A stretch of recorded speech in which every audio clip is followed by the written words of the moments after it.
980. This is Dr. Chambers on Call, keeping you healthy here every Saturday morning, 6 to 8 a.m. 888-5392-980 is the number to call. That's 888-539-2980. ASEP, the American College of ER Physicians, gave their annual report this week. And guess what?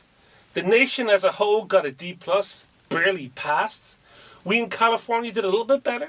We got a C-, but we got F for access to emergency care. Ouch! And all the money we spend and we get an F for access to care, what good is great care if you can't get to it? They say the average wait is about 5 hours in an ER. So let's delve into that. Let me give you some tips about how to use an ER, what an ER is. But before we get into that, let me talk to Linda in Highland Park. Hi, Linda. Hi, Linda. Hi, doctor. I just found out that the pills and the medicine are made in other countries like India, China, Japan, maybe Mexico. Does the FDA approve it? And yes. Why? Why do they approve that? Oh, that's a big question. So let me explain some of the basics to you. If you go to your pharmacy in the United States and you buy your drugs, they are all FDA approved and monitored. No question about that. There are critics, and I would be one of them, Linda, that says maybe some of the scrutiny that they give isn't enough. Going back as far as Ronald Reagan, the FDA, the Federal Drug Administration, they were kind of good at the number of people they had working for them. The money that was spent on them was lessened and lessened and lessened.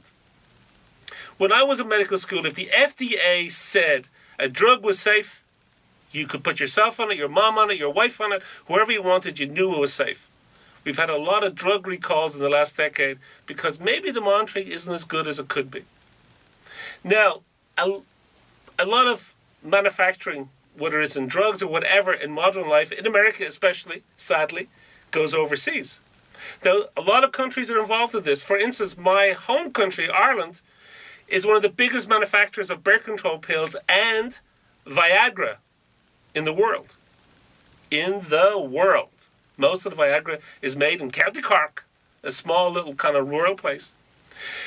We used to joke when I was in medical school that the Catholic bishops wouldn't want single women in Ireland on the birth control pill, or married women. They should be having children. That's what Catholics do. But yet, we were the biggest manufacturer of the birth control pill, which was kind of funny when you think about it. We could make money off it, but we weren't supposed to use it. How ridiculous is that? But on a more serious note, personally, I am very nervous about any product that you ingest that comes from China. They have adulterated even their own baby formula with toxic stuff. They have damaged their own children in China. This is well known.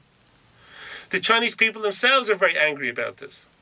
So I will be very skeptical about any medicine that's made in China. In India, India has a stellar reputation for making generic drugs. Very good reputation. Their quality control appears to be quite good. The FDA does monitor them. Other, let's say, more industrialized countries like Japan are very sophisticated. So you get a medicine from there, I wouldn't be that concerned about it. When the drugs are made in Europe, in places like Ireland, it's Pfizer. It's these multinationals that you know of, that you've heard the names of, and they're doing the quality control. Now, having said that, regardless of where you buy your drug, where it's manufactured, there can be problems. Some years ago, there was an albuterol inhaler put out under its trade name, Ventolin, and they had no active ingredient. They had no active ingredient, just propellant. And the only way we found that out was consumer advocacy groups here in the United States went after them because asthmatics were complaining that the drugs weren't working. They went, oh, ouch. So it happens everywhere, Linda. So I wouldn't get too stressed about it.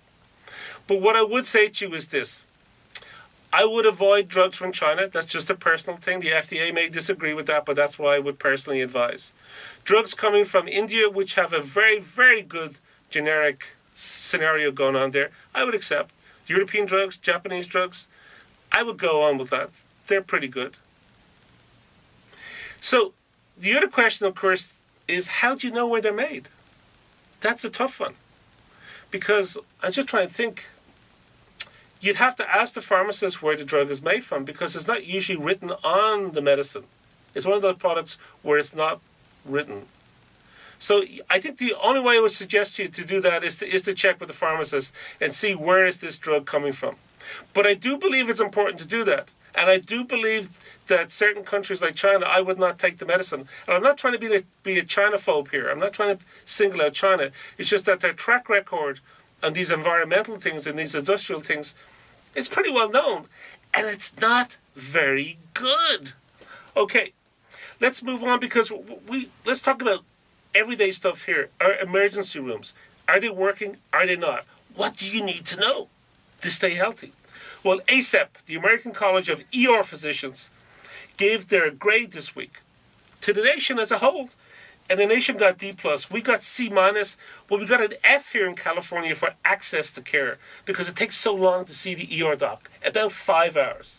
Well, they did give us some compliments, though. They said that Californians were fit and were healthy, smoked a little bit less than other parts of the country. So we got a good grade for that. We also just got a C+ in medical liability, because they felt there were a lot of frivolous lawsuits in California. And if we had a screening process before it actually went to trial, some of these cases would get thrown out. Now, this is very important. It's a little bit self-serving because I'm a working physician, but it is very important for this reason. The more frivolous lawsuits there are, the more tests doctors order. The more tests they order, the more likely to find something that needs more tests that's not really relevant to your health, but can cost you more money, or indeed can make you sick as they're trying to do the test. So let's take a step back and say to ourselves, what is an emergency room? What are they? How are they different than the regular part of a hospital or an urgent care? Well, they deliver emergent severe care. You get shot, you're having a heart attack, you're having a stroke, you have overwhelming infection. That's the place to go. Because even though I would have the ability to admit a patient directly to a ward and bypass the emergency room, if they are unstable, we do not do that. We send them to the emergency room. And if they can't be stabilized there, they go to the ICU. Because ward, when you're on a ward in a hospital, the level of care is nowhere near the emergency room, and of course it's nowhere near what you would get in an ICU. So in an emergency room, they have access to all the drugs that are necessary to keep you going. They can put you on a breathing machine. They can get blood work stat, which means immediately, within 20, 30 minutes, they have a lot of high-powered blood results back to you. They have all kinds of x-rays and all kinds of scans, from a CAT scanner to an MRI. In fact, some of us think that these scans are overused. We joke that whenever we refer a patient to the emergency room, as they're walking through the door, they get a scan. Because, the docs don't want to miss anything. Which all this means, of course, is that emergency room care is expensive. Really expensive. There's a hard cost. If I'm working in urgent care and I refer one of our patients into the emergency room, that sets my practice back a substantial amount of money. A minimum couple of $1,000 just for that patient walking across that door. So obviously, there's pressure on doctors like me not to send people like that in there. That's just the reality of it. Now, if the emergency room doctor sees you and doesn't stabilize you, guess what? She gets a fine. The institution gets a fine. Very important to understand that. So they will stabilize you. That doesn't mean that they have to treat you till you're well again. They just have to stabilize you and refer you on to another center that will look after you, or your regular doctor or a specialist. So their job is stabilizing. So when you hear people saying you can go to the emergency room for your ongoing medical care, it's not designed for that. It's really expensive. Now keep this in mind, that not all emergency rooms are equal. They aren't. They're just not. It's that simple. Some of them can do everything and some of them just can do little bits. So you need to know which ones can do what. For instance, not all emergency rooms are set up to treat heart attacks. Because if you're having what we call a STEMI, which is when you're having a classic heart attack and your ST segments are up, you've got to go through an angiogram, and all that kind of fancy stuff, not every ER is equipped to be able to do that. You need to know that. You need to know if your local emergency room is set up to deal with strokes. Can you deal with trauma? You need to know that.